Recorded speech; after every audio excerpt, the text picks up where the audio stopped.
Thank you, Mr. Chairman. I think it is important for the record to reflect that moving forward on this nomination is consistent with 2 centuries of precedent and tradition in the Senate.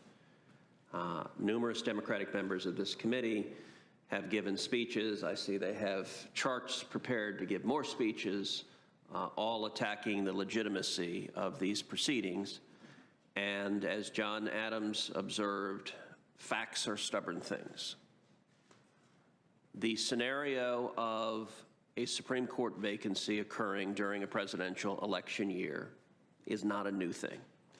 It has occurred 29 times in our country's history. Presidents have made nominations all 29 times. The precedent is unequivocal and uniform. When a vacancy occurs in a presidential election year, the president makes a nomination. That includes Republicans, that includes Democrats. A total of 44 people have served as President of the United States. 22 of them, half, have made a Supreme Court nomination during a presidential election year. What has the Senate done?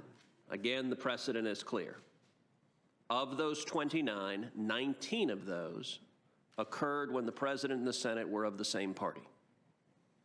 Of those 19, the Senate confirmed 17 of them. The precedent is clear for a long, long time that if the President and Senate are of the same party, the Senate, in all but extraordinary circumstances, confirms that nominee. How about when the Senate and the President are of different parties? That's happened 10 times. In that circumstance, the Senate has confirmed the nominee only twice. 2016, which our friends on the Democratic side invoke, and I understand why they invoke it, they were frustrated. 2016 was one of those instances in which President Obama was a Democrat, the Senate was in control of the Republicans. They had differing views on the kind of justices that should serve on the court. And so the election resolved those views. One example that has been pointed to, Senator Klobuchar just pointed to it, Senator Harris at the vice presidential debate previously pointed to it, was Abraham Lincoln. We are told that Honest Abe, the founder of the Republican Party, showed the example for why we should not be proceeding on this. I think it's worth noting that example misses a lot of the story. So Abraham Lincoln, in 1864, 27 days before the election, Chief Justice Roger Taney passed away.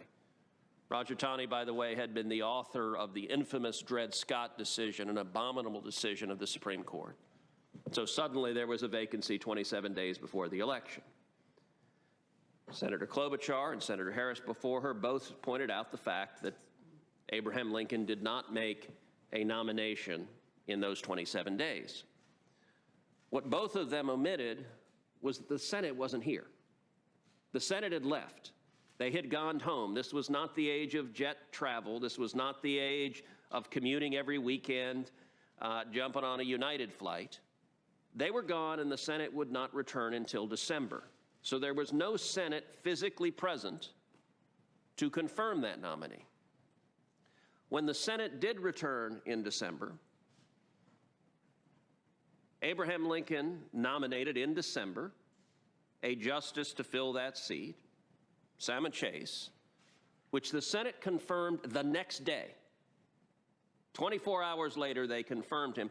I would note also that Abraham Lincoln was in the midst of a presidential re-election, and as Doris Kearns Goodwin writes so beautifully in Team of Rivals, he was very good at assembling the political coalition he needed to win, and so he had multiple factions of the Republican Party that were splintered. Some things haven't changed from 1864.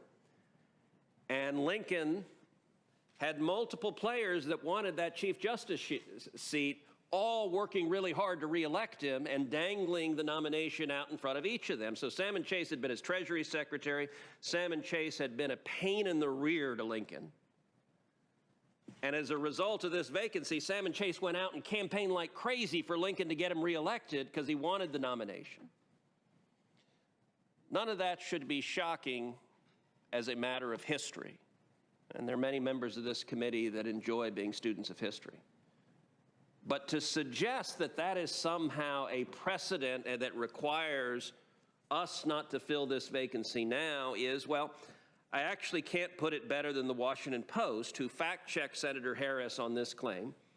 And the Washington Post, not exactly a right-wing bastion, the Washington Post conclusion was that Senator Harris's argument, quote, wasn't exactly true. So I recognize that our Democratic friends wish a different president had been elected in 2016. I'm sympathetic to those arguments. I recognize that our Democratic friends wish there was a Democratic majority in the Senate, but the voters decided otherwise, and so this committee moving forward is consistent with over 200 years of history and precedent. I wonder in our time who is